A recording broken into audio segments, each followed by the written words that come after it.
Sir ఇప్పుడు వాళ్ళు 9 రోజులు అవుతుంది ఈ రోజు వచ్చే కార్మికులు 8 మంది అంటే వాళ్ళు వైద్యపరంగా చూస్తే ఆలోచిస్తే వాళ్ళ పరిస్థితి ఎట్లా ఉండొచ్చు సార్?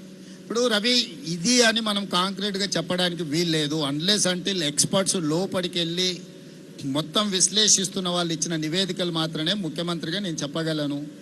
నేను అట్లా కాకుండా డాక్టర్ లాగానో లేకపోతే ఇతర నిపుణులలాగానో నేను ఏదైనా స్టేట్మెంట్ ఇస్తే అది తొందరపాటుతనం అవుద్ది.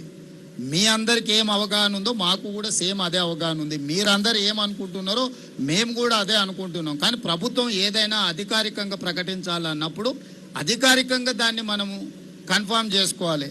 దేవాదులలో చచ్చిపోతే నాకు తెలిసి 9 మంది అనుకుంటా దేవాదుల్లో చనిపోయింది. 5 ఏళ్ల వరకు బాడీలు కూడా దొరకలే. 5 years పట్టింది ఆ రోజు. ఈ విషయం అప్పుడే ప్రతిపక్షము మర్చిపోతే ఎట్లా?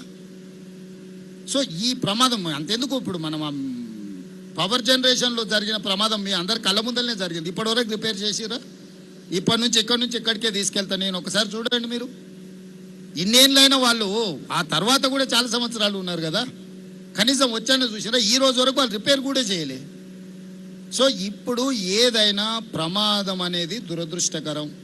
ఈ ప్రమాదాన్ని పరిష్కరించడానికి, ప్రమాదం మీద పూర్తి వివరాలు అందించడానికి నిపుణులు ఉన్నారు.